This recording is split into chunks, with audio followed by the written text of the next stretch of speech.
Hola voyageurs, ça remonte à quand la dernière fois qu'on ne s'était pas revu au coin du feu? Cela m'a paru être une éternité. À trop voyager dans des contrées éloignées, on en vient à perdre la notion du temps, surtout avec la terrible épidémie qui fait rage dans les royaumes. Il y a bientôt un an, je vous avais fait une description de la géographie de ce que l'on appelle les royaumes du Nord, ces immenses territoires gouvernés par les hommes qui s'entre-déchiraient pour le pouvoir. Pourtant, aux frontières de ces régions et au cœur même de lieux mythiques, il existe de nombreuses terres à explorer. Même si je vous avais déjà brièvement parlé de cet archipel, je souhaitais y revenir pour approfondir cette découverte avec vous. Ceci étant dit, accostons ensemble sur l'archipel de Skellige, lieu considéré comme premier foyer de l'homme à son arrivée sur Terre.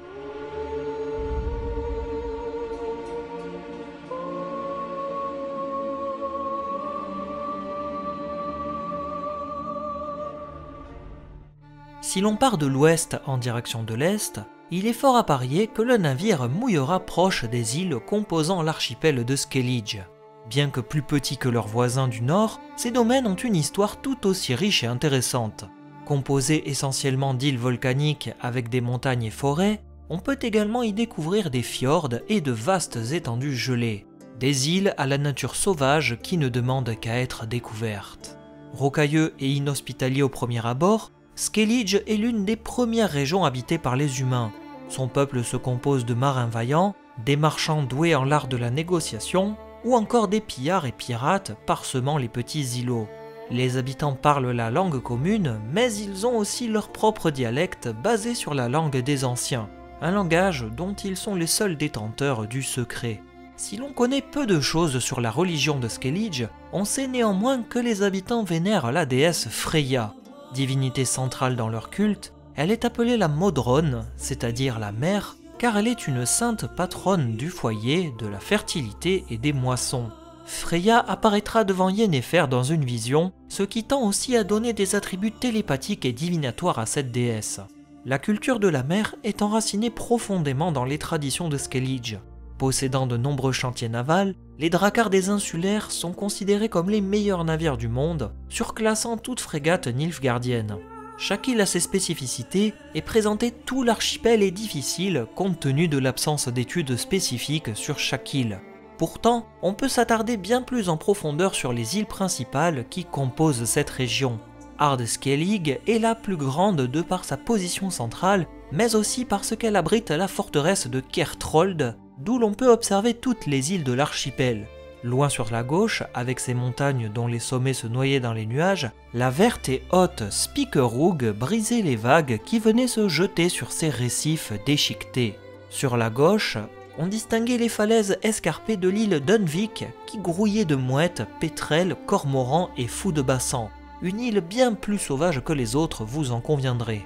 Derrière Undvik, on distinguait les cônes boisés d'Indarsfol, les plus petits îlots de l'archipel. C'est d'ailleurs là-bas que l'on trouve le grand temple de Freyja, avec une immense statue de la déesse portant un collier serti de Brisingamen, un diamant de 150 carats. C'est l'une des richesses de l'île fièrement défendue par la grande prêtresse, et ce temple est avant tout sacré pour les habitants.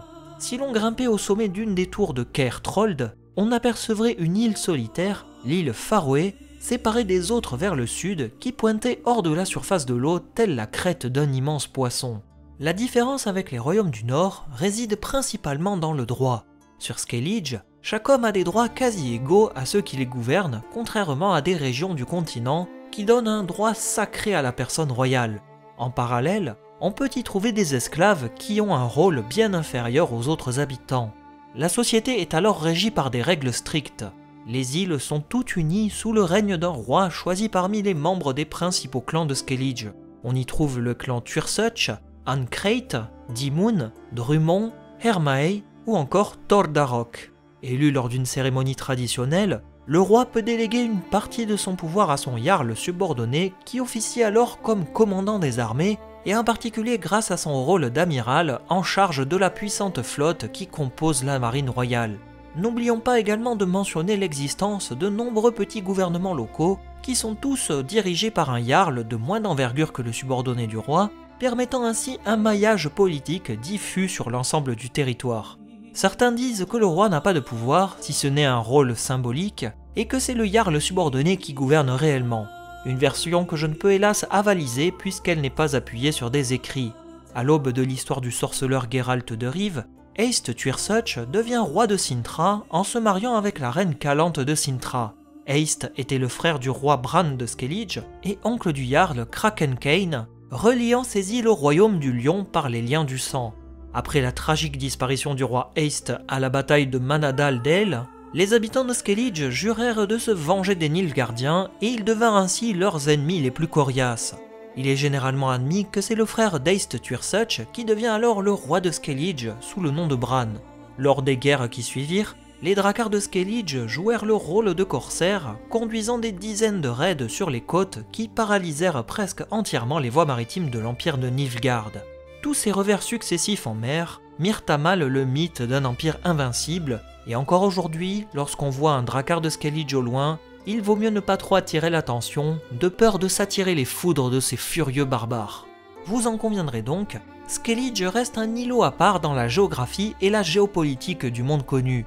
Lieu de refuge pour bon nombre de personnages lors des péripéties du sorceleur Geralt de Rive, elle aura son importance dans l'un des complots politiques les plus incroyables qui soient, où un navire mystérieux disparaîtra en faisant le chemin de Cintra vers l'île de Skellige. Une sombre histoire familiale qui conduira à l'escalade des conflits, menant à la terrible guerre entre l'Empire du Soleil et le royaume du Lion de Cintra. J'ose espérer que cette courte balade interglaciale vous aura comblé. Cela m'a fait grandement plaisir de vous accompagner avec cette découverte plus approfondie de l'archipel, et je sais que nos chemins se recroiseront à nouveau. Faites attention sur la route mes braves camarades de fortune, on ne sait pas trop de quoi l'avenir sera fait, et on se retrouvera à l'équinoxe si Freya le permet. Bon vent à vous et à très bientôt, salut!